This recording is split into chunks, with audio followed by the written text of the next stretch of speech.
Niger, should the ECOWAS standby forces intervene in the country? They consider the intervention as a direct attack on that country, and of course, a war on Niger. As earlier mentioned, that's our focus on tonight's edition of the program with our panelists who are already, or some of whom are already seated in the studio. We are still waiting on others to join us on tonight's edition of the program. We have with us on tonight's edition of the program Tamai Jarvis, who is a conflict negotiator.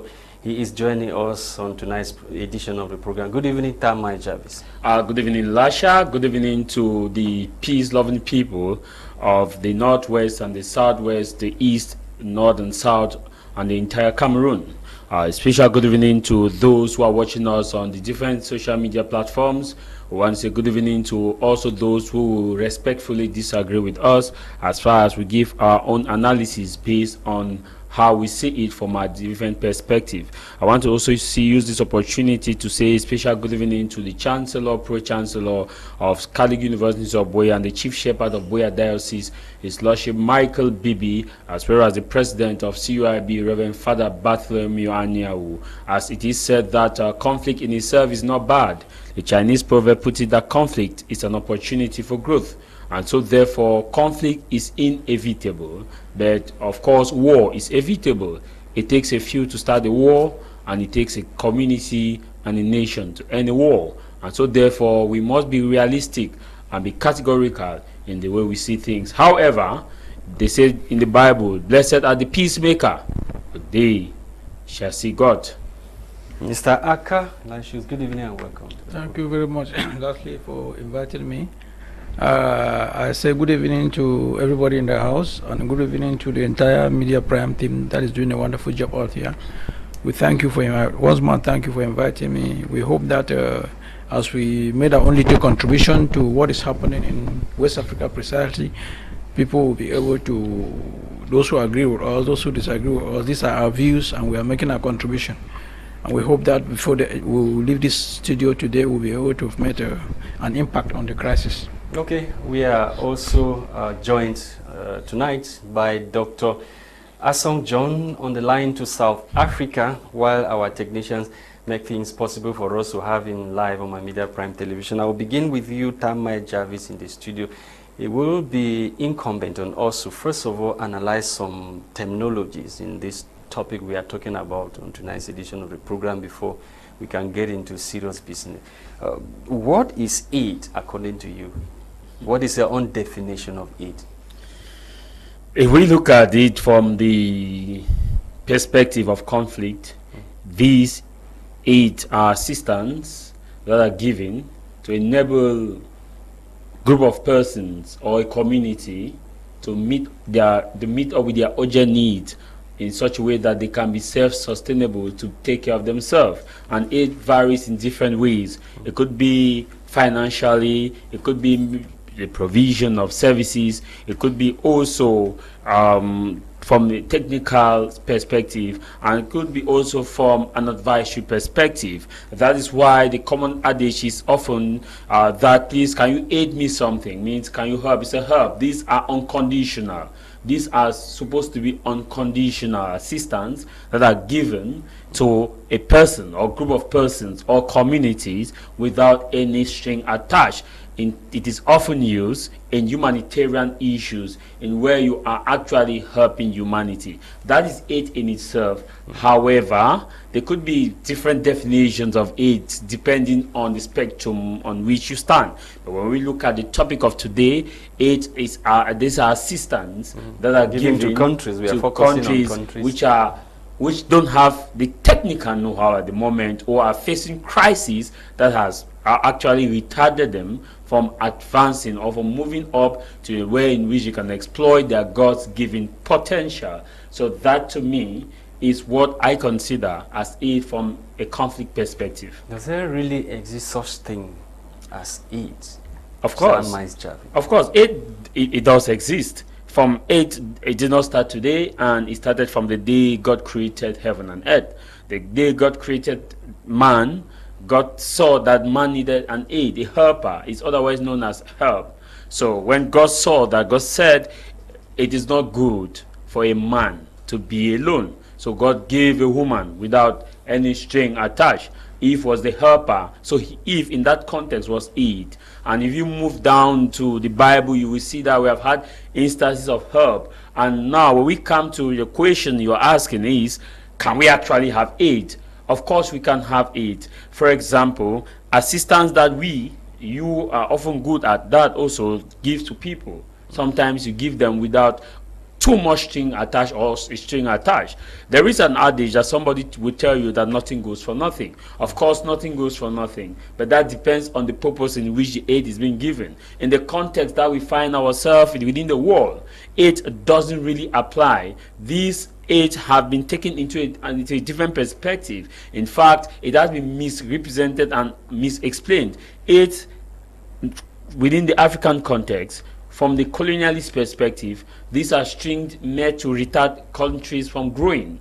And so therefore, instead of this aid to be used on the right purpose, they are now being used as a motive for invasion. When I talk about invasion, I'm not talking about military invasion. I'm talking about what we call cultural imperialistic invasion. Cultural imperialism is a situation where the bigger culture take dominance over the smaller culture. So we are now looking at economic imperialism. We are looking at also social imperialism. And now we are looking at also military imperialism within the world, where a bigger military want to swallow a smaller military. And so therefore we ask ourselves, can a country actually receive this aid without any string attached? Okay, let us contextualize it, Mr. Aka. From information that we gather, which came out from the Foreign Affairs Ministry of France recently, the country was suspending development aid and budgetary assistance to Bukina Faso that the Foreign Ministry announced, like I earlier mentioned. The statement comes days after Bukina Faso and Mali announced that they would consider a military intervention in Niger as a declaration of war. Why should France suspend the development and budgetary assistance that were being given to Burkina Faso, simply because they don't want any military intervention in Niger? Why should France suspend aid to Burkina Faso? Since it is an assistance, you give assistance to somebody who is in need of something, though it is still questionable whether the aids come without any strings attached.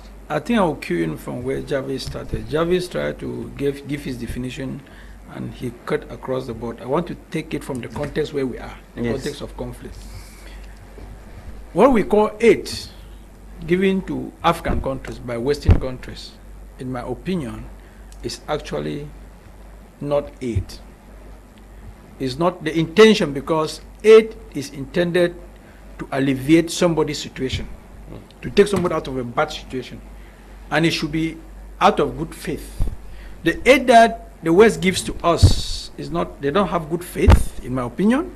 The intention is not good. The intention is not good. The intention is to deceive us and keep Africa where it is. And this has been seen for the past 50 years. Africa is some sort of aid dependent.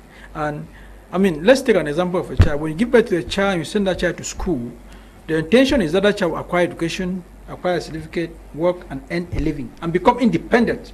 I mean, now, if you have a child you are aiding, and the child is not acquiring independence at any stage of the life, if you are really a parent that was aiding that child for the purpose of success, you start questioning yourself, but what is happening that I've been nurturing this child for 50 years and this child cannot even stand on his feet, he cannot feed himself, cannot provide food for himself, and all of this. And what I'm saying here is, if I look at the issue of France cutting off aid from Burkina Faso, I don't think the coup leaders in West Africa are stupid.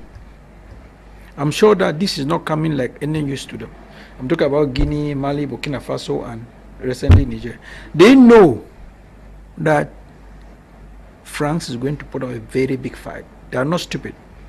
And if you look at the history of France backward, when the Haitians threw France out and they fought until finally they really had to leave, they packed everything. Even wooden electricity poles were taken out of Haiti by the French.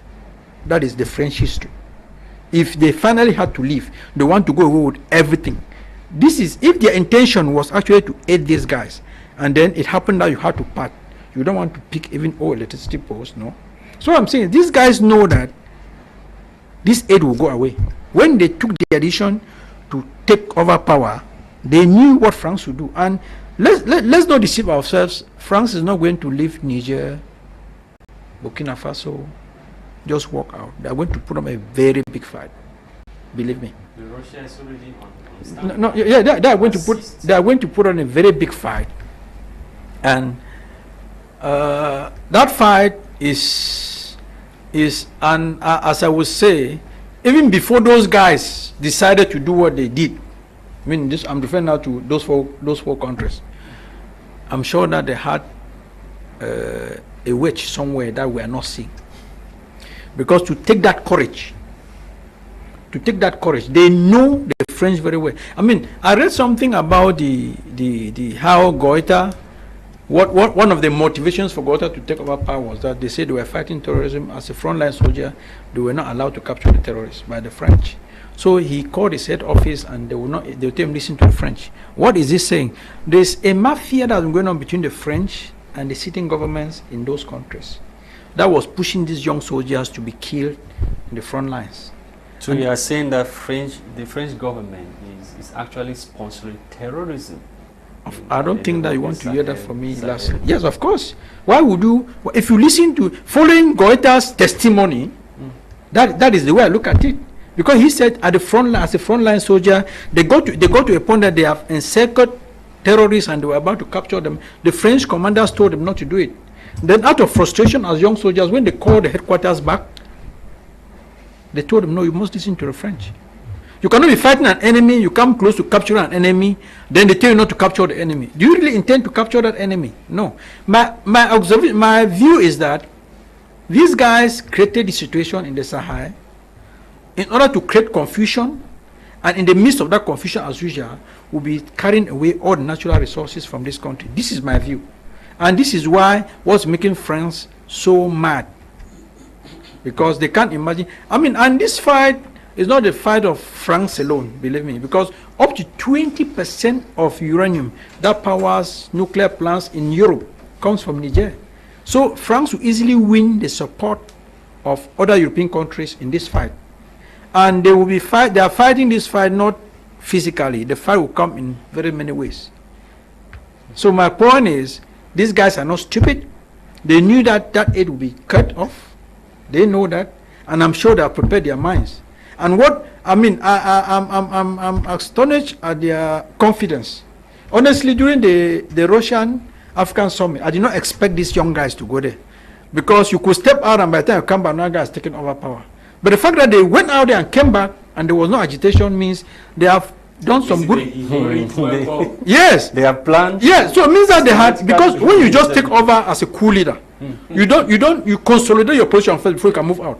So when they moved out with that confidence, and then they came back and would not hear any noise of somebody. They say welcome. Yes, it means that these guys have consolidated their position to a certain degree. So this aid thing is not threat to them, that I think that is really threatening them. They know it's going to happen, and I'm sure they are prepared for the worst.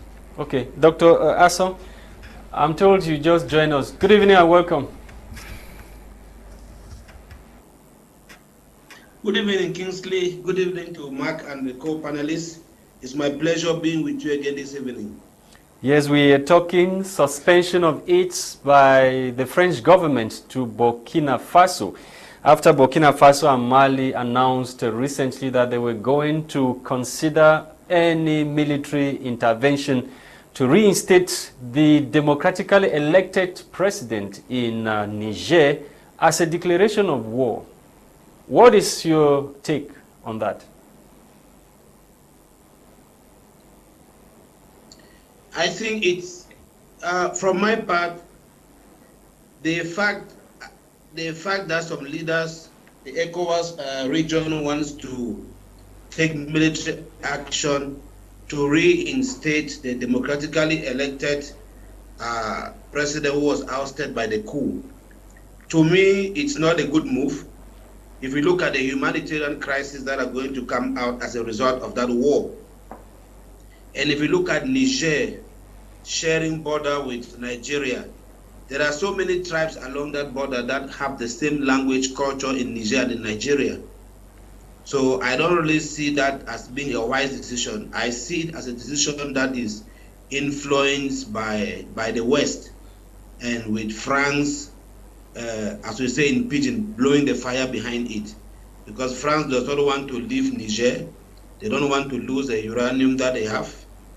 They still have their imperialist tendency, which they don't want to keep aside. So to me, I don't support the issue of war, and I support what those guys have done in Niger.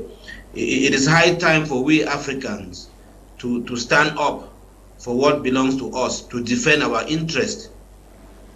So it's an issue of the ECOWAS looking at humanitarian crisis, economic crisis that is going to arise from that military war that they want to wage there in Niger.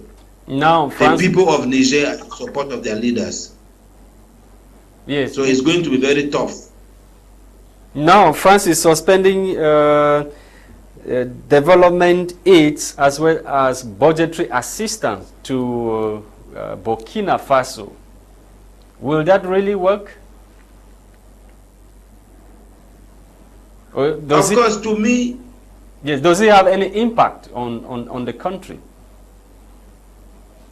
It has an impact on the country, and that is where France wants to start hitting hard on their issue with Niger by cutting aids that have given to. They will want to cut aids to all the neighboring countries of Niger, so that they will feel the impact of what Niger has done. That is what the trick that France is trying to play. So it's going to have an impact, but I think so long as the people are steadfast to do away with imperialist mentality, imperialist presence in Africa, the impact will be less. It's an issue of the neighbors of Niger looking what is happening with the mirror of Niger and not with the mirror of France. But I think that is just a trick of France to say, let us hit their neighboring countries, because that is where they can go for support, or their citizens can run to. So when Burkina Faso start feeling the heat, Mali others are feeling the heat, then they want to join hand with France to kick out the military leaders of Niger out of power. It's just a strategy which I think can be countered very well if the neighboring countries can have a Pan-African view of the crisis. Okay, Doctor, I will come back to you. Tamai Jarvis, the solidarity apparently is shocking. Recently, Chad's President Mohamed Idris Deby welcomes Niger's junta-appointed Prime Minister. And of course, he's supporting this Chadian president that has often been seen by many as a French puppet. Are you also shocked, like many other Cameroonians and Africans, with this support being thrown behind Niger?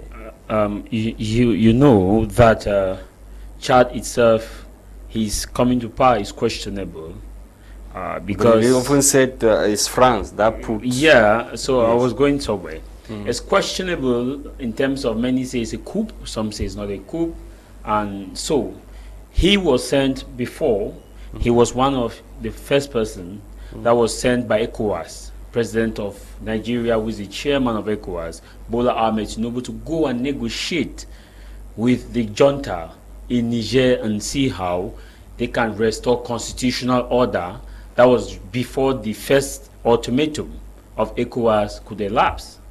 And the question that arose was, how do you send a rat to go and take care of granite and ask other rats not to eat granite? That was the first situation. It should be noted that Chad is not a member of ECOWAS. So, but he sent Chad. Now, this is what is happening. France, remember when this Deby Itno was put in power, Macron was the first president to land in Chad. In fact, he was there in Chad when he was being installed. And a lot of people ask the question, these are the same person preaching constitutional order and democracy. were supporting this. Now you ask about the question of solidarity, that many thought he was a French puppet, but how come he's welcoming a prime minister that the French government want this prime minister not to even be prime minister, but rather want a constitutional order and restitution? It is simple. He knows, and that was the error that Bazoum did. He knows that he is along that border of military coup. If he doesn't stand in solidarity with Bukina Faso, Niger, Mali, Guinea, he will risk having an internal opposition, because these juntas could sponsor a coup in his country. They are within the sub-region. And that was what Bazoum failed to understand, because Bazoum made a statement before he was ousted that his military is not as powerful as the rebels. The military took that as an insult. That you cannot say the military, your own military, you are the commander-in-chief, openly say your own military is not as powerful as the rebels. That was the first. The second error was he was pro-France in a region, a sub-region, where all your neighbors around are anti-France. Now, the problem is not to be pro-France. The problem is to do the lobbying for France, and to fight against these other persons who are trying to emancipate themselves from mental slavery. So if you see, he's trying, Chadian President Ino Déby Jr. is trying to play smart here, not to totally condemn the military coup, because they are the same. Do you think his double standard may lead him into trouble? No, it is not. You have to play your politics. My hands are tied. And now, apparently, he is not still even legitimate, because he was supposed to have handed power to a civilian. He's not legitimate.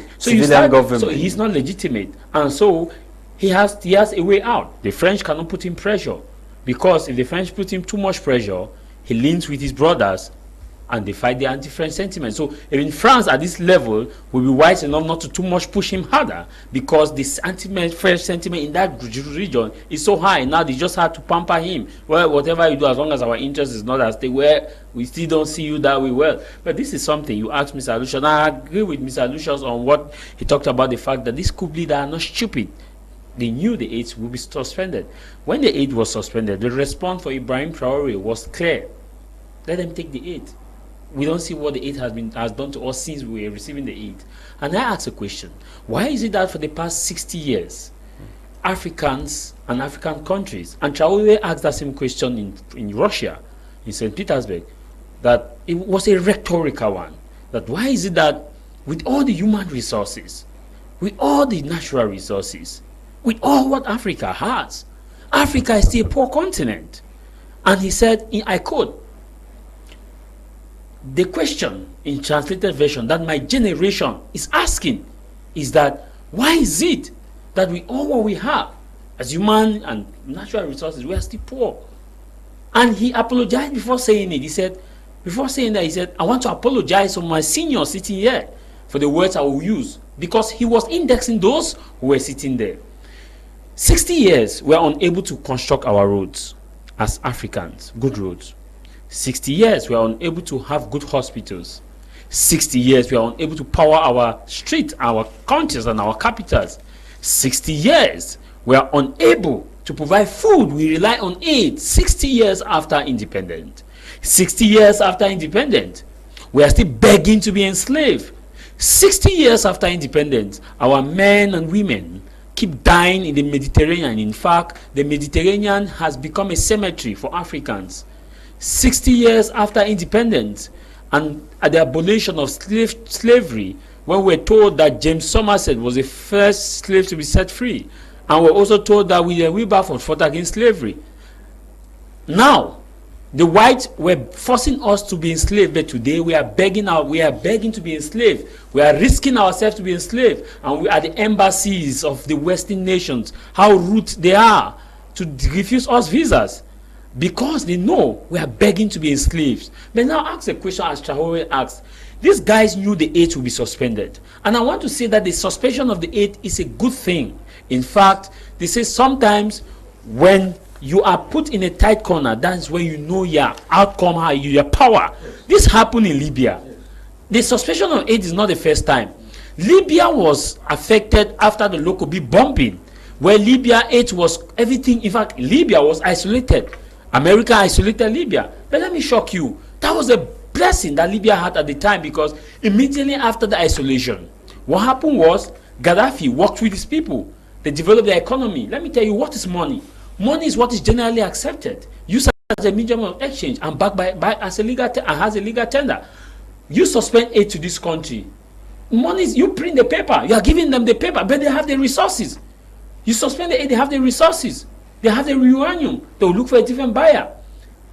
Vladimir Putin, just this week, said his country, Russia, is willing to help any country that is fighting to defend their national interests. It's not social media news. There's a military symposium right now in Russia where different nations are exhibiting their military prowess and sell their materials, military expose. And he said that his country is willing to transfer technology, any military weapons they need. And that is a signal that Africa is the battle. Are there no hidden agendas? You think Russia will come? Lasha, what are hidden? Is it not another devil we want to embrace? Is it not another devil we want to embrace? This is what is happening. You want to spoil our food, better all of us don't eat. That's what Russia is doing. Better all of us, in PG will say, we are better losses. That's what Russia is doing. Let me tell you, Russia is not a friend to Africa per se, as many will say, but it's a necessary evil, because you need these two rivals for you to gain your autonomy. You need these two rivals. And the thing within this aid is that, come now to look at what aid in 2007 in Cameroon. Cameroon was giving aid. You know that under the heavily indebted poor country initiative, our debts were cancelled. That's a form of aid. He picked these debts were cancelled, that we should use the money. What were the indices that they used in cancelling these debts? Because they say we are poor and we cannot pay our debt. And so therefore, instead of paying this debt, we should take the money that we're supposed to pay to develop our infrastructure, such that the common man in Nanga Eboko, in Emwa, in Bombe Bakundu, in Furawa, in Yasa, in Nyala, will be able to have potable drinking water, will be able to have good road, rather than paying this refunding. That's why they said, let's cancel your debt, use this debt and invest. But where have these investments been done? You see that the aid in itself is used either by the political will to embezzle, and we are begging our slave or ourselves we are begging the white man to be enslaved. We are begging. Mr. Aka, 60 years after independence, with all the resources that we have, with all the aids that we've been receiving, we are still beggars. How useful have these aids been? Mr. Lasha, before I come to your question, I want to touch on a few things from what Jarvis said. You asked a question to Jarvis on solidarity, and I think that if you use that word solidarity, you will begin to ask whether these guys in ECOWAS, their brains are really intact or they're upside down. In organizations like ECOWAS, there is what you call solidarity amongst members. Look at NATO, for instance. If you attack one member of NATO, you attack everybody. Now you are planning to attack a member of ECOWAS. Other members of ECOWAS have grouped, and they are planning to attack other members of ECOWAS. Okay, where is the solidarity? And then, in whose interest? Let's imagine today that Senegal, Benin, and Nigeria, and they invade Niger. Niger, yes. Niger. I want to ask a question. In whose interest are they invading Niger? Is it in the interest of the Nigerians? Is it in the interest of the Nigerians? Or is it in the interest of ECOWAS? What will be the outcome of that invasion? For it to even sit down and consider military action against ECOWAS member states by other ECOWAS member states. They say they are for democracy. No, but when you start setting ultimatums, you cannot have a democratically elected president. Then you reverse the situation and you want to bring in. Mr. Lasha, let me tell you the worst coup d'etat. The worst coup d'etat is not what these young guys are doing. The worst coup d'etat is to change your constitution to favor you to remain in power. And that's exactly what Alassane Ouattara did. Because when you change your constitution, remember, if you die the next day after changing your constitution, that constitution cannot be changed by word of mouth. It has to go through the due process. The due process in the parliament. But if this guy drops dead, the current coup leader, Just as he took power and suspended the constitution, somebody can use the word of mouth and reinstate the constitution. These two situations, which is worse? So when you are preaching democracy, how did Ouattara come to power in Ivory Coast? Is that democracy? His term of office is he's still in office. So when you plant things and they grow and they start, you harvest what you plant. But at least he has something to show for. And what? He has developed Côte d'Ivoire. He has better of the lives of the citizens. It depends. Of Côte d'Ivoire. No, it depends what you call development. It depends what you call development. In my opinion, I don't see that as development compared to what is supposed to be done on the ground. I don't look at that as development. Secondly, the issue of value chain, as he said. You asked a question, 60 years, I'm coming out to your question, 60 years after independence, why are we still where we are? Let me tell you, Mr. Lasha, you cannot develop when you're exporting raw materials. It is not doable. You only develop, money is in value chain. If you take a pot of cocoa, a bag of cocoa, and you process it here in Cameroon, and you take the products of a final bag of cocoa and put it in monetary value, and you compare it to the price of a bag of cocoa that is sold, you realize that a bag of cocoa that is sold and the final product from that bag of cocoa is about 4 or 5 times more. So if you are exporting raw material, you are getting to about 10, maximum 15% of that raw material. Now, what was so if you keep your raw material, what is going to back your raw material? Do you have what it takes for you to be able to consolidate now the where raw are we? materials That is where I have a problem with money? That's why because our money we don't. I have a problem with the aid from the West for 60 years. Yes, this is what they would have done. They have the technology. When we started, they would have taken the raw materials but trained us how to transform it. So that over time. So you wait. You wait for the West to train you. No, Why can't you seize the power of training your own self? That is what these young guys are doing. They have just seized power and we are complaining. They have just seized power and they want to start training Africans to do this, and we say we are going to shoot at them. And we are going to okay, we are going to shoot at them. That's what they are doing. They have decided that for 60 years, this technology has not been transformed. The people in power are not ready to train us to transform these things. We want to take power and then transform it. That's what they are doing, and that's why I'm for these guys, because you cannot sit down for 60 years, a very rich. I've never seen a place as rich as Africa, but you are begging. I mean, I'm even anti-aid and anti-NGO. Personally, because I don't see why an NGO philosophy is a philosophy of begging. Because they just print the money. Yes, it's a philosophy of begging. You train people to know that they cannot do anything. They can always stand. You come and buy rice and give them. You come and then you are not teaching them how they can grow rice. Then anybody in that country who tries to grow rice, you use the leaders that you have put their puppet, and then you kill the person. You kill the person's initiative for growing. Because you cannot tell me. Look at. It's pitiful. It's pitiful. Why is it that, let's take the example of Cameroon. In the 1970s, there was a rice farm in Dop. There was one in Sancho, and one in the biggest in the north. They are all gone today. And this was happening all. There's even a lawmaker promoting rice coming from, I think, Malaysia or what, contrary to. So we'll be exporting rice today, and this is the thing that will stop. Okay, how do you justify the fact that Niger is exporting 20% of its realm to the European Union? I'm not going to talk about and Nigeria supply electricity to the and they don't have electricity. And this is what is. So where is the technology? That's what you just said. Where is the technology Lasha, to be able to transform these guys? That's why they took power, because they want now to get the technology. You can get the technology. It is there. Putin just said they will give them the technology. Yes, you can get the technology. And I want to say that if you see these guys acting, there is a backup position that they have, because they know that the West will not let them go. This guy for the first time, I mean the guys in Niger, and the coup leaders. Yes. The main for the first time, there are 2 peacekeeping. supersonic nuclear bombers of Russia on African soil. This has never happened. 2 supersonic nuclear bombers on African soil. They're in South Africa now. They landed a couple of days ago. Now there's no confidence. Nobody knows the mission of those supersonic nuclear bombers. They're in South Africa now.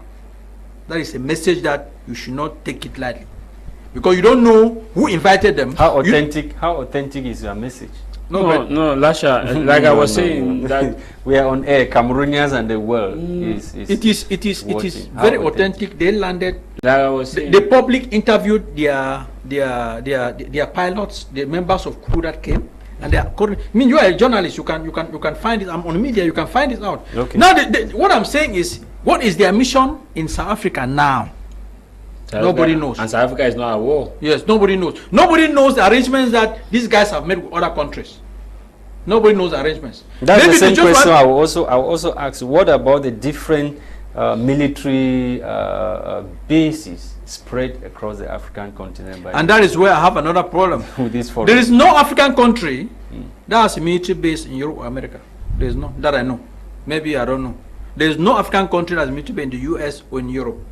But why should the Europeans and the Americans have military bases in Africa? And that is a problem. Our leaders have accepted those military bases because they use those military bases to control these natural resources. That is the essence of those military bases, to control these natural resources. And that's why once you start agitation, the French, from the military base, they say they are coming to protect French interests. And then they come, and that's what happened in Ivory Coast with the Ouattara and Gbagbo. So they come. So this issue of military bases, this issue of aid, is something that should never have been there in the first place. Because Africans should not be beggars in the world, not for any reason. Talking about aid, in the 20-30 years ago, South Korea used to get the aid we get today. Malaysia, they used to get it. Singapore, where are they today? Why is it that they have done it and we cannot do it? I think Africa can do it. And I think that the social media, the evolution these days, the travel by Africans and Africans' awareness is becoming more. Africans have developed a lot of talents and skills. And I'm telling you, my brother, you are talking about where is the technology. Our leaders are paid not to create the appropriate ground for the technology to land. Because if you go to the West, Europe and America, and you look at African engineers that are making things happen, you'll be shocked. You'll be surprised whether what they have done is they make sure that if Jarvis is a president, they make sure that the West makes sure that Jarvis does not create the appropriate ground for engineers from his country to come down and so when you talk about appropriate ground, let me take for example one of those engineers you are citing. Yes. The son to the former government delegate to the Douala Urban Council, Fritz Tonentone. The daughter works at NASA. So okay. Such person, if they come back to Africa, where would they work? Let's take for example the daughter to Fritz Tonentone. If she comes back to Africa, where can she work? Now they're talking about enabling environment. What kind of enabling environment? Now you want a branch of NASA to be transferred? Yes, you've taken an example that is so specific and narrow, because you feel that you want to square me up because you want to tell me that there's no space program in Africa, and there's no space, and there's no place for her to work. Let's open up, and we'll say that we are taking the first 1,000 engineers, African engineers in Europe and America. Be it from the medical field, okay, be it from chemical engineering, all careers in life. Civil engineering. You'll be surprised. Lasha, today, to build a road in Cameroon, you bring Chinese. There are Kenyan engineers that will build better roads. There are Kenyan engineers that will build better roads. There are Kenyan engineers that will do medical doctor. If the number of Kenyan medical doctors, engineers in Germany, is almost more than what the engineers in Cameroon. I mean, Cameroon engineers in Germany. Why are they not coming back? I have a very bad testimony that I don't want to share here. May want to share it. I've tried things. I've studied, lived, and worked in Europe. When I came to Cameroon, I was coming back to make my contribution to this country. If I tell you the frustration that I was put into, I wouldn't advise, and my friends told me, and I wouldn't advise anybody to want to get into what I got into. Because you want to come and do something that you feel that can benefit you, and you are not playing by the rules of the people who are there. And the question should be, who stands to benefit from what you are doing? So mostly in Africa, that's why, mostly in Africa, what happened in Africa, if you look at the Niger population, you realize that the guy who was there, he was not benefiting the common man. Bazoum. He was not benefiting the common Nigerian. But Senior Barrister Ewane mentioned here that the highest number of beggars in Cameroon are Nigerians. Okay. That's something I didn't know. But should they be with all the we only call uranium? Do you know the number of other natural resources that Niger has that they just carried away? So the problem in Africa is that most of our African leaders, they don't do things to benefit. But if you are put there by somebody, how will you do things to serve a different interest? Why would somebody even be the one to put you there? Other than the interest. I want to surprise you again. I'm not. I think democracy has failed in Africa. I'm not for democracy in Africa. If you ask my opinion, African leaders should not be elected through what we call democracy, because our democracy in Africa is not the will of the people. Democracy was intended that we sit in this room, we decide to vote the microphone, Jarvis votes, you vote, you vote. And then if you vote the microphone, but if we are going to vote the microphone, we already know that Jarvis has won. Even if all of us vote the phone, that's no longer democracy. And that's what's happening in Africa. Before you go for elections in Africa, they already know the winner. So the vote of the people does not count. And from this perspective, I'm arguing that democracy in Africa has failed. If you're a military leader in Africa who would be able to build roads for your people, provide food for your people, provide drinking water for your people, provide hospitals for your people, I prefer that than the so-called elected leader who does not care about the roads in the country, who does not care about the hospitals in the country. To other Africa's number one devil, you say Mwalimu Bison, writing from Tiku. Yes, Dr. Asson, I come to you. Can Africa survive without the Western nations? 100%. Africa can survive without the Western nations. What we need to do is to transform our curriculum and let our curriculum be tailored to address the issues of Africa. We've got certain academic programs that are not actually yielding fruits. So we have to look at our economy, exercise the academic prowess, their business potentials. That will give Africa a standing ground.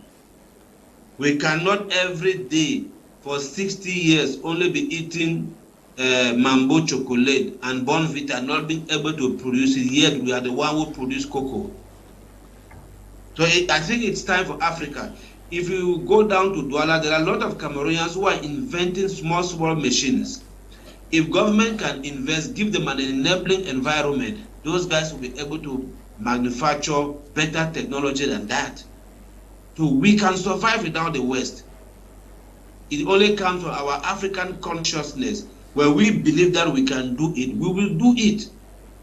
But when we don't believe that we can do it, we cannot do it. That's our biggest problem. We know that leaders have been put in power by the West. To me, I want to side with what my brother said there in the studio. Democracy has come to destabilize Africa more. It has come to destabilize Africa more and give the West an opportunity to stand behind who they want. If they are serious about democracy, there is none of us who can tell us today 3 or 4 countries in Africa where there has been a smooth transition of power, but yet the West, who are the proponents of democracy, how firm have they stand behind these African countries where we always hear believe to have won, believe to have won? How much energy have they put in to make sure that democracy comes across? They have not done that. They have simply come out with a theory which even in US that they have practiced democracy for how many 100 years, we still hear of election manipulation. And then 60 years along the line, we are still struggling. It's not even 60 years, 1990 when democracy came to Africa. But African countries were more stable before 1990 under the dictators. So I think Africa, if we can look at what Gaddafi did in Libya, for example, and we try to reform our own system, we can survive without the West. It's for us believing in ourselves, transforming our curriculum, knowing what we need, and then invest on that. Human resource. We have the human resource. We have the human capital. You have just said it. Everywhere in the world, Cameroonians are there, medical doctors, engineers, pilots, astronauts, bankers. I can tell you here in SA, there are big banks in this country that the brains behind their policies are Cameroonians. So we have what it takes as Africa to survive. South Africa has got some technology. The north of Africa has got some technology. It's for us to sit now. What does North and South have that the West and Central does not have? We start working from there. And then we take out all these barriers of visas all over Africa. We have European Union, one visa, Schengen visa, go all over Europe. But to leave Africa from Cameroon to Kenya, Cameroon to Ethiopia, here and there, visas, roadblocks everywhere. Let's allow African people to be free to move around. Scrape out all these borders that were given to us, or minimize the effect of these borders that were limiting us by the colonial masters. Let us be able to borrow from Nigeria what Nigeria has, what we don't have. We are going to grow. So I think that we have all it takes to survive without the West. Okay. Our only problem has been the puppet leaders who are working for their masters. Okay. Using the military supplied by their masters to suppress the young ones who want to come up and see the light. Okay, Doctor, we go on a commercial break. When we come back, we continue with the discussions in the studio.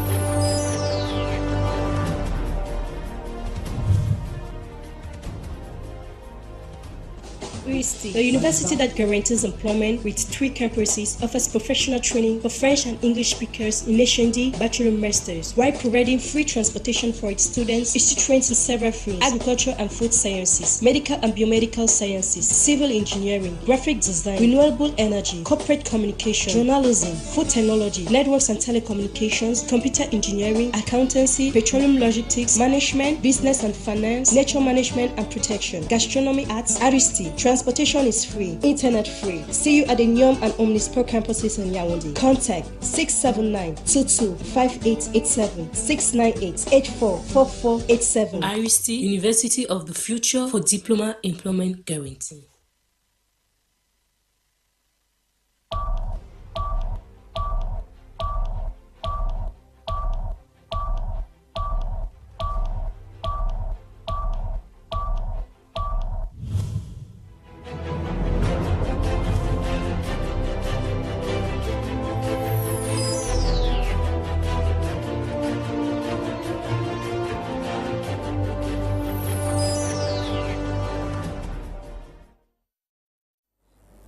Welcome back, televiewers. If you are just joining us, you're watching the Wednesday edition of Prime Hour live on My Media Prime Television, where we are examining the crisis situation in Niger, and the latest information is that of the France's government suspending aid to neighboring Bukina Faso, for the country earlier declared that they will consider any military intervention by ECOWAS as a declaration of war. Before we took that commercial break, we had with us Dr. John Asson, who was trying to give his own opinion on what he thinks about the future for the African continent. Before that, he said Africa can succeed or survive 100% without the assistance of the Western nations. Tamai Jarvis, you listen to Dr. Asson there trying to say what he said. Now, let's look at solidarity that I talked about moments ago. And apparently, these countries that are not even former colonies of France, they are throwing their weights instead behind France. How do you explain that kind of surprising? You know, it's not the issue of being a former colony, but also being a trading partner. If you look at the Nigerian Biafra Civil War in 1967, French was the first country to recognize Biafra as a state in its own. Which means that France likes supported trouble where there is trouble. In 1967, yes, when Ojukwu and Gowon, because Nigeria was a British West African country that got their independence in 1960, 1st October 1960. And 7 years later, they faced an acrimonious civil war. And now you saw French was the first country that recognized Biafra and gave military aid to Biafra. Also gave assistance to Biafra. French is one of the Nigeria's greatest trading partner. And Nigeria is the biggest economy in Africa. And if they know that if you get Nigeria market, you can get anybody, you can get the other countries. And that's why you see they are not colonies per se. And also let you know that and in the international scene, French and the British are partners. They are under the NATO alliance, which is they share the general Article 5. An attack on one is an attack on all. So it's no news why they are backing France. That will also explain why Tinubu, before he was inaugurated as president, made about 5 trips to France, even when he was voted in a questionable election, which we all know is questionable. He went to France and he stayed there for 2 weeks. And when they asked where Tinubu president-elect, he said he went to France to talk with business partners before he was inaugurated. Do you know the discussion they had in Paris? Do you know what was going on? Do you know the secretaries they have signed? Do you know the convention? And let me tell you something, Mr. Lasha, solidarity. Our big brother here made it clear that the military basis in Africa is for a reason. And that is why you see Nigeria in itself is supporting France. Do you know why? Because these leaders are protecting their interests. The military bases in Africa are there to protect the dictators that are not respecting constitutional orders. Yes. That's why the military bases are there. The military bases are there to monitor agitations. The military bases are there to see that, okay, if these persons, this person that we have been giving money want to fight against our interests, we send in some rebels and arm the rebels. That's it. Now, solidarity to your question. I am saddened and heartbroken that ECOWAS is talking about constitutional order. People who are not respecting constitutional order, talking about constitutional order. Let me start with Nigeria. Nigeria had the February election, highly flooded. In fact, more than 19 people were killed in Nigeria in the election. Heavy violence was spotted in major cities. The European Union, EU, said it was one of Nigeria's worst elections. ECOWAS gave a big tick, whereas EU said it was this, ECOWAS said it was that. First. Second, Nigerian constitution stipulates that a president can be inaugurated, but there's a time frame for post-electoral petition before they can conclude the election process, because the election process is only concluded after the post-electoral petitions have been concluded at the Supreme Court. But this is what ECOWAS did. Tinubu is still facing constitutional issues because there's a 25% at Abuja. Do you know that Abuja is not a state in Nigeria? It is Federal Capital Territory, FCT. That's why there's no governor. That's why there's no governor in Abuja. All the other states have governors. And the Nigerian constitution say for you to become president, you must have at least 25% in Abuja, because the president is the governor of Abuja. At least have 25% of Abuja, so that you cannot be the governor. Just 25%. He did not have 25%. ECOWAS hastily did not wait for this electoral process to end. They immediately crowned Tinubu chairperson of ECOWAS. In the same ECOWAS has violated constitutional order in Nigeria. That's the first violation. Second, 19 persons died in Nigeria election. ECOWAS did not interfere. It did not say military intervention. How many persons have died in Niger coup? 0. Nobody. How many violence have been reported in Niger? 0. How many people have lost their eyes in Niger? 0. How many people lost their eyes in Nigeria? A lot during the election period. How many persons were killed? 19 plus. How many persons were killed even in the NSAS movement? There was massacre at a toll gate in I've forgotten the name of the toll gate.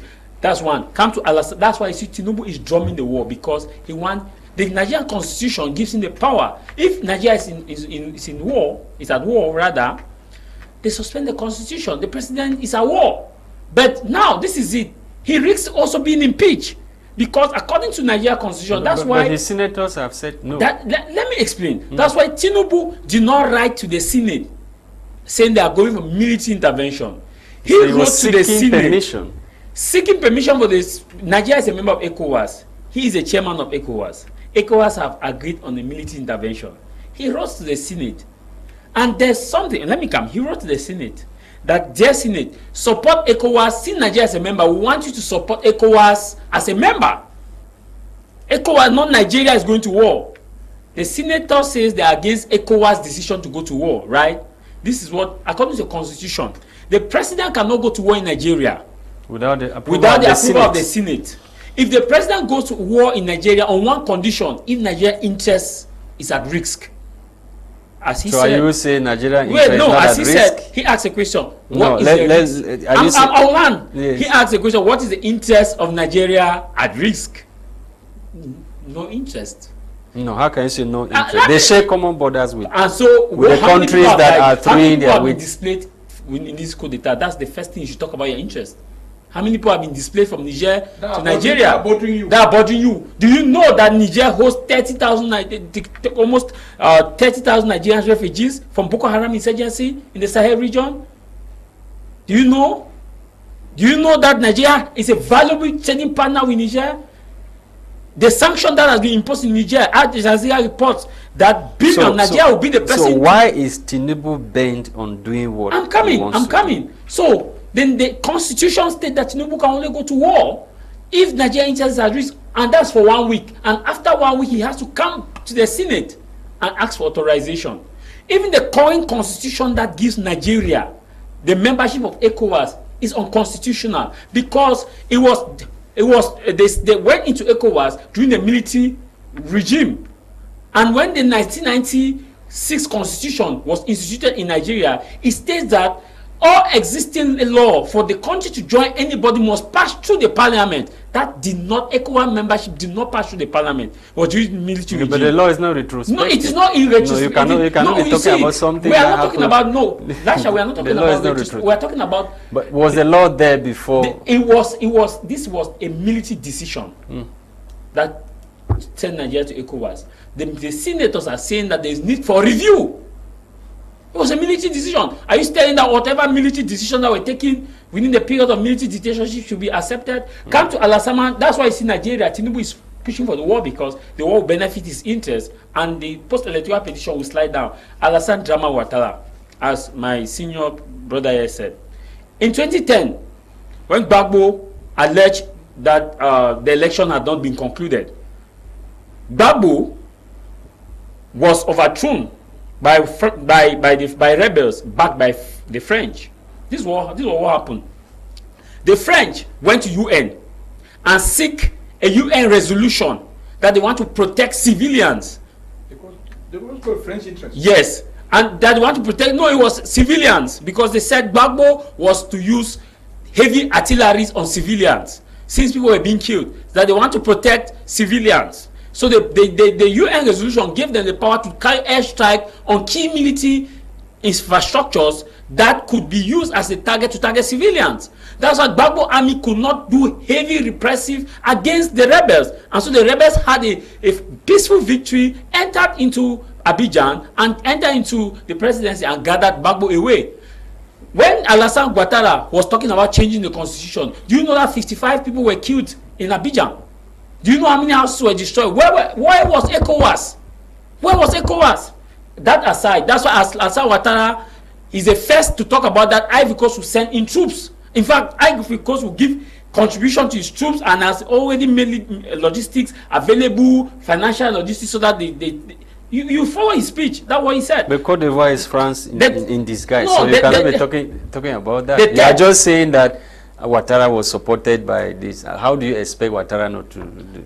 I am giving you, I'm talking about democracy. We are looking at democracy and solidarity. The third, the Macky Sall. Macky Sall came to power under a constitutional order. He was supported, he won. The mandate is too non-renewable. Macky Sall fought, and he's still trying to see, though he announced. Has made his point clear. No, Lasha. No, it's clear. For Macky Sall's case, it's clear. Do you know how many, do you know that jailing a major opposition, however, is against democracy? Sanko party was dissolved. Do you know, if not of military and the fact that swarm of people were everywhere in Senegal? That was when Macky Sall saw that the odds were not against him. He has no moral authority to talk about constitutional order. Okay. Let's come now to the issue of democracy. The West are championing democracy. I want to ask a question. As he said, whose interest is ECOWAS backing? I have just given you the picture. They are backing their pocket. Because the one that these persons, all these leaders who are saying France should back them. Look at democracy. Uganda has recently been sanctioned by World Bank. World Bank has suspended aid to Uganda. Why? Because Uganda unanimously voted an anti-gay law based on their culture and banned homosexuality. World Bank providing aid to Uganda suspended this aid. And this is the question. You are talking about democracy. What democracy are you talking about? Members of parliament in Uganda, were they democratically elected? Yes. Members of parliament were democratically elected. Who are they representing? Their constituency. Yes.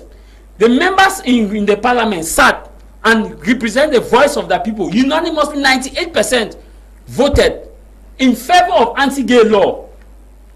That's democracy. None of their constituents in this area revolted. In fact, they were highly supported. And you can't sanction them that they are undemocratic. What is democracy? What value of democracy are you pushing? It is a double standard. So now, Jarvis, when you take these decisions that you are taking now, how will you be able to stand up to the troubles that the Western world will bring forth upon you after your decision? Lasha, that's why I say after challenging. That's why I'm telling you that the kingdom of heaven, since from the day of Baptist, suffered violence, and violence took it by force. How did China survive? Do you know about the Chinese Revolution? Do you know that there was a time in China where they closed all the borders? They suspended everything. They changed the Chinese culture. They stopped the importation of everything. And China is where it is today. We will not die. I said before that money is what is generally accepted, used as a medium of exchange. These people are printing papers. That takes me to another question. What would you do with their money, your economy? These people that is controlled by the West. This is what will happen. These people are printing papers to come and take their resources. The papers are backed by something. It's because do you have the thing that will back your own paper? Lasha, it's because we have generally accepted that this is money and this is a legal tender. What happened in Libya? When Libya was isolated, the resources in Libya were sold to the black market and a lot of money came in. You know what is happening in Russia? Russia sells oil, and this is what also will happen. How many nations have been isolated? All these nations will form a trading bloc. When they form a trading bloc, they will have an ally like Russia. The BRICS. BRICS is coming. And it's easy now for them to use BRICS as a leverage to come up with a new currency. And why must we go to money in some of paper? We have resources. Why can't we go to barter? Exchange of resources, absolute and comparative cost advantage. Have you been to the street of Douala? Look at the number of vehicles that are on the street. Does Cameroon produce any vehicle? Just look at the employment capability that Cameroonians will have, or Africans will have. If Africa had major vehicles industry across, not only in Cameroon, let's just in Africa, we will not be migrating to the Mediterranean. Have you looked at the number of bikes we have in Douala? Imagine those bikes were being produced in Africa. Do you know how many jobs we'll create? Have you looked at the number of boats we have in the shores? If these things were being done in Africa, have you looked at these bombs that we use on a regular basis? Can you imagine if we have factories of this in Africa, not Cameroon? I don't want to be selfish here. So, who is stopping you from doing all the things? What I'm saying is that we have decided, the few leaders, pocket leaders, who have decided to enrich their family and their few cabal are the persons who have decided. And that's why Nigerian government says they will target anybody who supports this coup in Niger. That the Central Bank of Nigeria and ECOWAS will heavily sanction them. And me, I'm supporting the idea. I just hope that they should know that I don't have any interest in Nigeria. So if they are sanctioning me, they will not succeed. But the thing is, have you looked at, I was asking a rhetorical question. Have you looked at the materials that we have, that we're importing from the West? Have you looked at even toothpaste, toothbrush, toothpick, we import. Do you know the industries? That's why Julius Malema, his movement is coming. And he said, we don't have any problem against you people. If you want to do our exploitation, come to Africa. Yeah. Install here. And Mussolini said it. You already said it when he went to St. Petersburg. He told Putin that we have not come here to beg. We have come here to say, come and develop them in Africa. The next time when we'll be coming back, we'll yes, for the transfer of technology. Transfer of technology. Because you already said, when they said they want to come and extract uranium in Uganda, he said, why, what do you need uranium for? They explained. He said, they come and do it here. They refused. Should Nigeria, which has no electricity, be supplying Niger with electricity with the uranium Niger has? And you're telling me that we should not say, see, nobody is supporting coup d'etat here. But sometimes we must look at the push and the pull factor. And we must tell ourselves the truth. Okay. The truth is that this coup d'etat in Niger, if I'm a Nigerian, I'll support it. Mr. Aka, you have something to add before I ask you the question I want to Yes, ask? I have something to add. What I want to say is that difficulty is the father of invention. Yes. I'm so okay with the suspension of aid by France to Bukina Faso. I'm so okay with the power with the fact that Nigeria have cut power from Niger. This will make Niger to know. Yeah. Make Bukina Faso to know that when you are leaning on somebody, learn to know that, learn to be able to have your own independence, that you can survive without this. I'll give you a small example. When the former Ukrainian president was taken out, Poroshenko. yes, when he was taken out and this Western puppet was installed, Zelensky. he started bumping, and this one was not a lot on Western media. He started bumping ethnic Russians in Crimea. Yeah. He was continuously killing them. Putin cried, nobody said anything. He invaded Crimea. When he invaded Crimea, the United States of America, they suspended Visa card from Russia, because Visa card is an American product. The Russians sat down and developed their own Visa card. As we are talking now, they are no longer using the American Visa card as it is indispensable to them as it was before. What I'm saying is that when you push somebody like that, you push a person to think out of the box and say, okay, if this guy is giving me energy and is using it to threaten me, then it's time for me to be able to. And this is what Africans should be doing. Why should we be receiving aid for 50 years and we cannot produce our own food, cannot produce our own electricity, cannot produce the tables we use? Africa cannot produce anything. And our leaders don't find anything wrong with that. No, these leaders are not, they are not for our interest. Don't you think these leaders are afraid? Let's look at the case of Muammar Gaddafi, who did everything to make Libya the safe havens that all of us are talking about today, which is of course has been shattered by the Western world. Now the problem will be sustainability if we do this, and there will also be the policy of protectionism that has to be put in place for us to protect what we must have built. How would you ensure that all these things that I'm talking about, they are safe? Mr. Lasha, let me how tell will you, be able to I agree with you that there are threats on their lives. It was our brother that killed Gaddafi. No, when you say our brothers, with the help, there are threats on their lives, but they have a window that if they have the mind, they will do something. That window is there. How did Kagame do it in Rwanda? How did he do it? But when you talk about Rwanda, many people, some people say it's only the capital. No, that's not true. That's not true. That's not true. That's not true.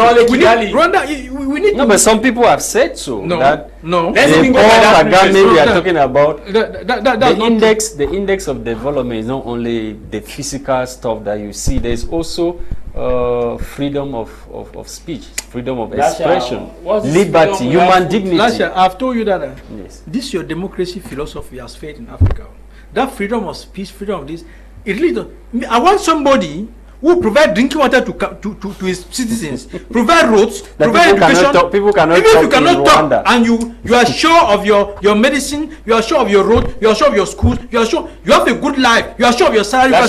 That is what we need. But all these things happens only about at the level of the capital. Lasha, No, that's not true. Lasha, let's even go by their premise of capital city. It's not my premise. No, it's I'm a mainly premise. relaying information. No, okay, let's go to or what premise. school of thought. Yes, of let's some go to the people. premise of the school of thought. Assume that's just the capital. What is Yaoundé? Sorry? Assume that's just the capital. Let's look at our own capital. No, Yaoundé cannot be compared to Rwanda. Let's look at our own capital. Yes. Let's look at the capitals of others. I've been to Kenya. I've been to Ethiopia. I've been to Kigali. I've been to Dar es Salaam. Let me be very honest. Most of these cities doesn't only end at the level of the cities. My father here has been to most of these nations, even in Rwanda. Rwanda is not only Kigali. No, it's not. They have Rwanda Airlines International. I hope that it should only be Mr. Lasha, you have a problem with the issue of democracy, this freedom and whatever, so they are talking about. So you are bothered about drinking water. You cannot start here when somebody does not have food to eat. When somebody does not have water, clean water to drink. No, no electricity. You cannot start telling him about some rights and some basic needs should be put on the table first. This is my philosophy. And that's why I feel that our leaders are not doing enough to put basic needs on our table. That's why I'm saying that those leaders that you are talking to now, yes, when they will take up this challenge and do this thing, how are you going to ensure sustainability and the policy of protectionism? How will you do that? It can they not be killed like Gaddafi was killed. Yes. That's the question I ask you. How will you do that? Okay, you are bringing me back to something. When they killed Gaddafi, what did ECOWAS do? What did African Union do? What did they do? They did not do anything. That's why Libya okay. is. And today, Libya is where Libya is in constitutional order. That's constitutional democracy. And today, ECOWAS wants to invade Niger to install the same democracy in Libya. The democracy that Libya has now. They took out Gaddafi. I understand you, but the question is, how will these things they are talking about be protected? Do you know what? How would they ensure that Africa, when they you asked Dr. Assong in South Africa a question. Let me tell you, Africa happens to be the only continent in the world that is self-sustaining. We can live in Africa and we have all the resources, manpower, and everything that if we put our heads together. Do you know why the West fears Africa unity? Do you know that the West, they would not want to see Africa as a bloc where they take out these boundaries and we are looking at one currency, we are looking at Africa free zone where you can move to any country. And that is what they have been fighting to do in the European Union. That's what the United States is. That's what they are fighting to do in the European Union. Why are they afraid that they don't want Africa to unite? What do you think they are afraid of? Because that gives the answer to your question. Because if we are united, they will not be able to break us. That sustainability can be achieved through African unity. Because if you stand alone, imagine the United States trading with Cameroon and vis-a-vis United States trading with Africa. Who has more powers? What is the bargaining power of Cameroon to stand the United States or Nigeria or Gabon? So I'm saying that the sustainability, to answer the question directly in black and white, that sustainability can be achieved if African countries unite and act as one person. How can that also be achieved? The uniting and acting together. How should they go about it? They have put together because Gaddafi. It should be recorded that Gaddafi is one of those who stood for this unity that you are talking about. The one passport, one policy, passport, one currency, one no currency. Yes. At the end of the day, he did not see those things achieved. Lasha, you are talking about how can it be protected. That's why Niger, Bukina Faso, Guinea, Mali have started it to protect it by forming a touch in Guinea, Niger, it's a touch on all. And that's how it will go. The train has left the station. It will not be coming anytime soon. That time, when some few people will sit in one capital, one room, and control the resources of the entire country at the detriment of the people, is far gone. That time, that some few people go and negotiate power in Lisbon, in Paris, in New York, in UK, in London, has long gone. That train has left the station. And those leaders who are still lagging behind, thinking that like they feel in ECOWAS, begging to be enslaved or begging to enslave a continent, they will be left alone. Just of recent, Nigerian military came out and said they have been receiving a lot of information from people asking them to overthrow the government. It's an authentic news. They said they have been receiving information from unknown individuals at the military headquarters. And just within Nigeria, protesters went to the military headquarters protesting that the military should take over. I'm telling you that so democracy has failed in Africa. Do you know the men? This is my guess. Why are these guys in ECOWAS interested in invading Niger? My personal observation they are being remote control as Charlie. No, my personal observation is that they are afraid that the guy in Senegal said, my military can copy this and do it to me. Of course. So I should better send a message, a deterrent message. Then they do it, the other members will invade. Yes, of course. And I want to tell you, they are going to commit suicide if they step their leg into Niger. That's when their military will take the guns on them. What, Mr. Lasha, watch what I'm telling you today. If the ECOWAS guys step their leg militarily into Niger, their military will take them, most of them down. ECOWAS parliament itself. Most of their military will take them down. You know what's going to happen? When they start the real fight on the ground, and when they start dying, they'll start asking the question, what are we fighting for? You know, ECOWAS is also... And when they start asking that question, they will turn to their leader. Because he's a commander-in-chief. For that war to stop, he has to be taken out. And they will take a lot of their leaders. ECOWAS first of all... They are going to commit suicide by going to Niger. ECOWAS first of all committed a blunder. This is what happened. Jarvis Land, I have Dr. Asson is waiting. You don't give a military threat that you have not met at the ECOWAS parliament. There's an ECOWAS parliament. They quickly had an national congress, gave a 7-day ultimatum and a military threat, but they did not pursue their own ECOWAS parliament. But ECOWAS will be meeting in Ghana this week. In that parliament, these countries are members. No, ECOWAS meets in Ghana this week. Lasha, let me ECOWAS was supposed to decide on a definite intervention. Lasha, let me just try to take doctor. ECOWAS was supposed to meet in Ghana, but it was postponed indefinitely. No, but latest information, they will still meet this week. They have to meet this week. This was what happened. After they had given that 7 days ultimatum, they themselves did not follow the constitutional order because they quickly declared without going to their parliament. Now, after that, the second probably the camera, they held in camera. Let me just briefly land. It was not in camera. After they had the National Congress, the second one, they went out to the ECOWAS parliament.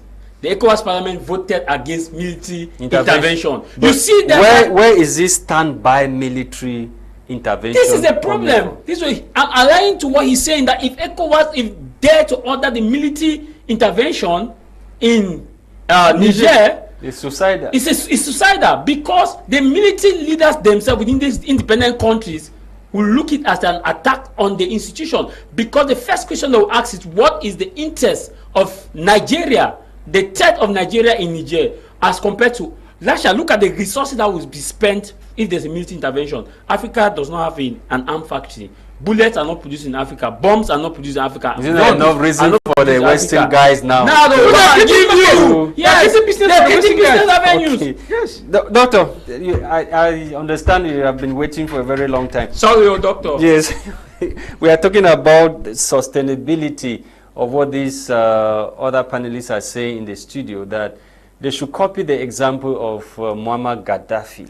How should this guy ensure this sustainability such that they will not be pulled out like Muammar Gaddafi? The first thing we have to see is that for them to have done what they did, they have enough backing. Now, when there is necessity, it becomes the mother of inventions. Gaddafi was eliminated at a time when his ideology had not become universal in Africa. But I can tell you, if we become united and we stand for a common goal and to support Niger, they are going to succeed. There's nothing that can shake them. Those in ECOWAS who think they can go there with military, they are risking their own power. And like Jarvis said, the train has left the station. And that train is not going to come back the way it left. It's coming back with a complete different system and mechanism complete. So these guys are going to survive. It's because if we as Africans, we are willing to give them the support, who has been killed in that country, the people are happy. They decide what must happen. The people have accepted a military leader. Africa give them the support that they need, because the thing is better from them. Others who are not in the military who are still having so-called democratically elected governments, are they better than Niger? They are not better. People are even dying. So I'm very confident that they will be sustained. I'm very confident. Look at Niger, Mali, even Nigeria, Chad, all those countries. Remember the religion that is around there. There's a unifying factor around their religion. Tinubu and ECOWAS, Bola Tinubu and ECOWAS should ask themselves, what happened to the common currency that West Africa was struggling to put, the eco currency? What happened to it? Is it not the same French machinery that destroyed that currency? Yes. They are standing to fight for France. Yes. If we as Africans decide to give them support, they will sustain it. Their sustainability is based on our unity. But if we decide to betray them, as we did to Gaddafi, as we did to Thomas Sankara, as we did to Samora Machel, then we are going. They will fail. But not now. Not now. Mark, they won't fail now if they have to fail. So I'm very confident that with the wind of change blowing all over Africa against imperialism, if we can take out all these old crooks on power and rewire the system with fresh energy, those guys they will sustain themselves. And they know they will sustain it. That uranium that they have, if they turn around, they will sell to different countries. There are other countries who are going to buy that uranium, and they will still make money from it. Let France and its British alliance sit there and watch what is going to happen. So let's stand behind them, and they will succeed if we are willing as Africans to support our own continent. How do you explain that a continent that has 66% of the world's natural resources under its soil is the poorest in the world? You don't have the technology. These are the kind of leaders we need. You don't have the technology. You don't have the know-how to be able to exploit those resources. Where did the West get technology? Did the West go to the moon to bring technology? The answer is no. They have gone to space. Doctor, they were the first to go to space. So what I'm saying is they made technology on Earth and took it to space. They didn't go to space to bring technology. They didn't go to Jupiter plate to bring technology. They developed it there. They did not fast. There was an enabling environment. Create that enabling environment in Africa, you are going to see that we'll come up with technology more than what they have. Okay. Our problem is leaders not creating an enabling environment and trying to destroy all those who are being innovative. Doctor, how would they create the enabling environment with their hands tied? No, when you give your hands to be tied, your hands will be tied. If you think for your people, if you as a president, you know that your hands are tied and you want your country to develop, tell your people, my hands are tied, I need you here. Open up the liberal system. Don't give your hands tight and then you remain tight in it. It doesn't work like that. Respect for the institution. Just take our own country, Cameroon. If we had respected the 1996 constitution, per se, just 70%, do you think Cameroon would be in the situation in which it is now? The answer is no. So we don't even respect our own institutions. We don't even respect our own constitution. That is where it should begin. Okay. Let me read some messages, Doctor, before we continue with the discussions in the studio. I'm enjoying the program. Can you guys tell me why Cameroon and Nigeria produce crude oil, export and import petroleum products with their refineries closed? Sama from Melon. Sama wants to know why Cameroon and Nigeria, they produce oil but import petroleum products. How do you explain that? That's a good one. Mr. Lasha, you used to also tell we don't have the technology here. Because argument we don't have the technology, we don't have the technology. This thing is a mafia that have been set up to benefit the West. And they have succeeded to get the people in Africa that will queue in and do things the way they want to. Under normal circumstances, as we are talking now, I think as of my last record that I read, The recent, the biggest refinery in the world is in Nigeria by this Aliko Dangote. The recent one that they just opened. I think that's the biggest and the ultra modern refinery now in the world.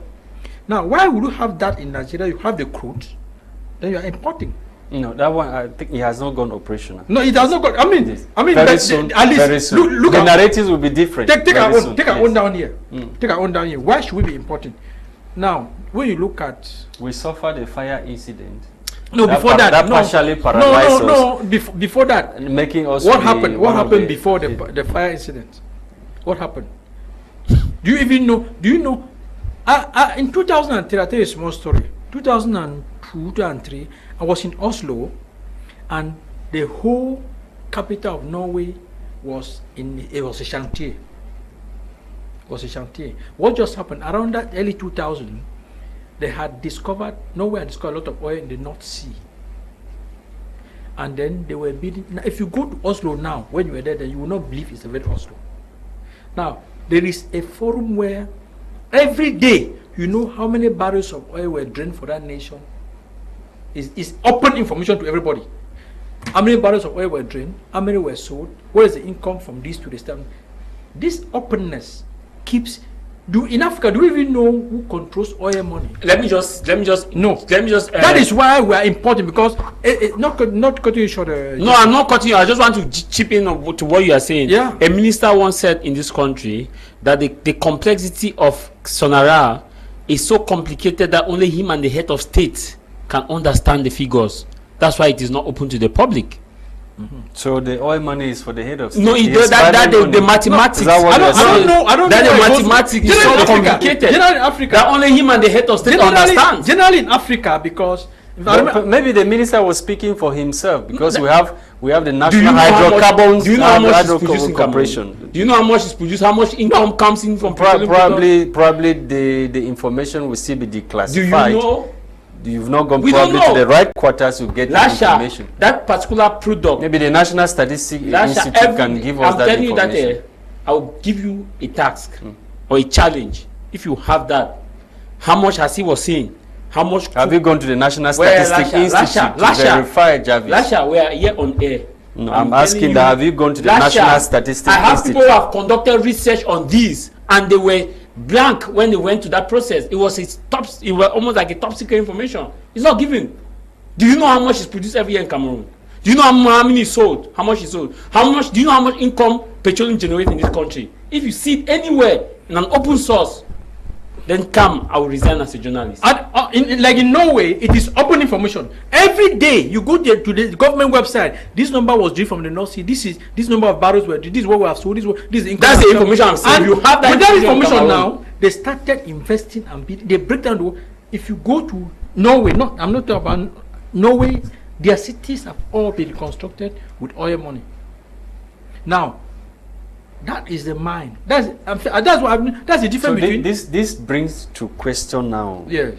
That of morality, the intrinsic values of those who have been put at the helm of institutions of power in the African continent, in many countries in the African continent. Yes. Are we now not concluding that we were badly brought up by the Western world? The kind of education they gave us, our leaders. If you touch education, I would say yes. The educational system they gave us was made to keep us as beggars. And that's why your question, you've always gone back to where do we get the technology? They kept that technology away from our educational. No, unfortunately for them, unfortunately for them, those of us who were squeezed and we left and went abroad have studied in their. Now that's a question I want to ask. And now when they want to come most of those ministers who are some of them studied at the level of Harvard, some of them studied in the Norway you are talking about. Yeah. Why is it that they have not been able to apply what they studied in those countries? Because the person they keep at the head. It is like Goita's story. Goita was sent out to go and catch the rebels in Mali. But when he saw the rebels and wanted to catch, they told him, you cannot catch the rebels you have been hunting for the rest of the month. Then when he calls back, his boss in the headquarters, his boss told him, you must listen to that guy, you cannot catch those rebels.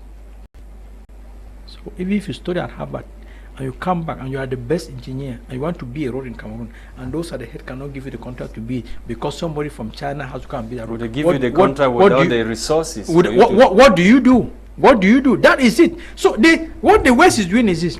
They carefully select those leaders in Africa that are there to protect their interests. And there's no way, let me tell you, an individual can come out of their hand. The luck we have is that in West Africa, these young guys, they have managed, and there are 4 of them now. And they are enough to form a block. Yes. And it becomes a bone on their throat. If you were one person, they will crush him. They will crush him like they crush Gaddafi. But as we are talking now, it's a block already. They are from a block. It's a block. A block of young guys. So it will be very difficult to crush them the way you crush one person. So where is the source of their power? Where are they getting unity? That Nobody knows yet now. We don't know. We don't know yet now. But they have a certain degree of determination and confidence that took me unaware. Because for these guys to leave, just take over power, then go for such a conference and come back and nobody's challenging their power, means they've consolidated their power to a certain degree that one can count on them. Okay, Jarvis, can you add the point you wanted to add? Yeah, all I was saying is that you were talking about where did they get their powers. First, the powers come from the common man. Remember that if the common man is not okay with these military leaders, we would have been having anarchy and chaos, regardless of whether they are military leaders or not. Let's take the first case of Guinea. People celebrated the ousting of the Guinean president. It was celebrated on the street when Alpha Conde was removed on his fateful Sunday. The first one was Mali. When Keita was removed in Mali, people celebrated Goita. In fact, I watched a Muslim cleric challenging France because the first speech was against France. The people supported. So the people strengthened. That was the second. The third now came Bukina Faso. Bukina Faso came, the people supported because the same thing with Goita, the same thing with Bukina Faso. When military will go, they say we have encircled this area, they say stand down. We go, we have encircled this area, stand down. They took over. The people celebrated. People celebrated. They were lashed short to the camel's back. It's Niger. What happened in Niger? The military took bloodless coup. Bloodless coup. That is the best coup in the world. This is the highest coup we have made. Military coup. No soldier. There was no bullet, no pum, nothing. They just told Pa, you sit here, it's okay, just sit. No, nothing. Nobody killed, nobody. You see the seat of Niamey. It was joy and celebration. It was like 30,000 plus souls. They were like singing, "This is the day that the Lord has made." In my own translation, that's what I could make from them.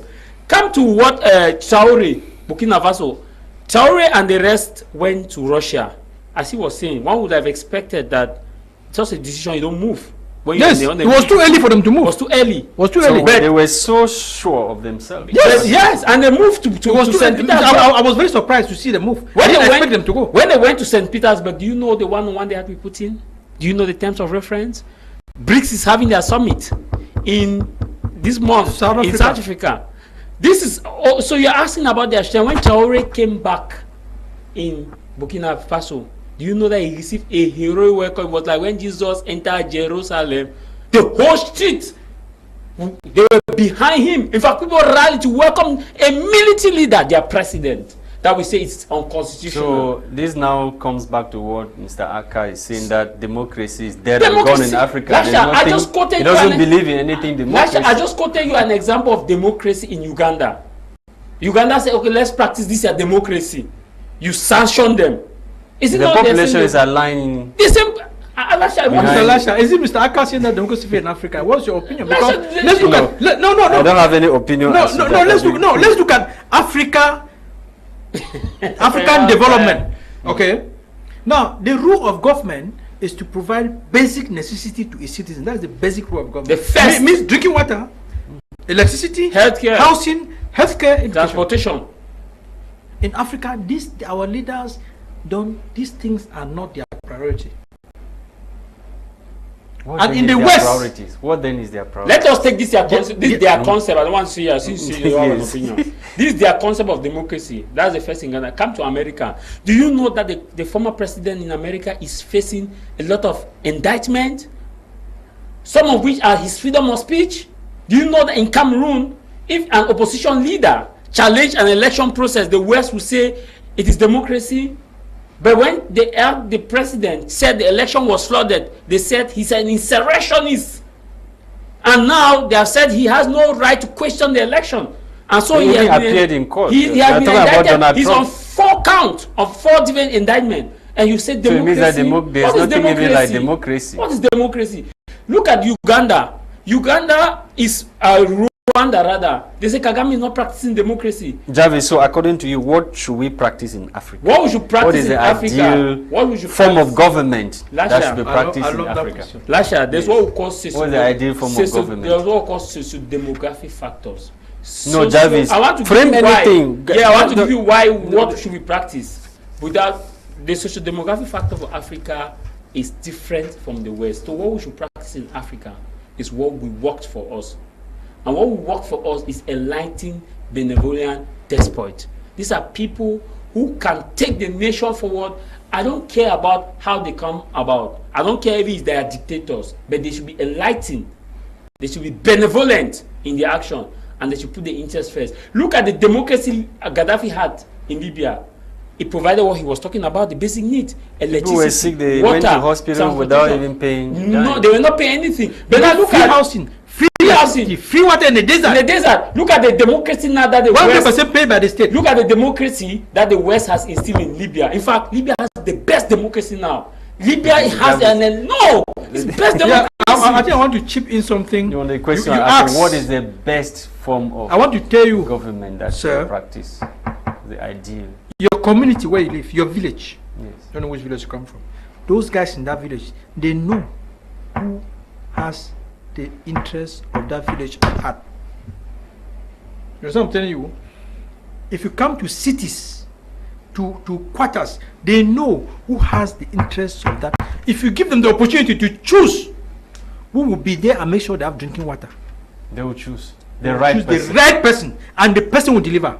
The problem here is that those who are brought to us by our leaders, and those that the Western nations put there, and eventually they put to represent us, are people who don't have us at heart.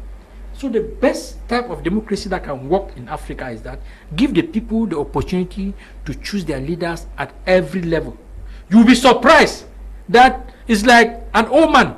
There's a saying that an old man never makes a mistake when appointing his successor.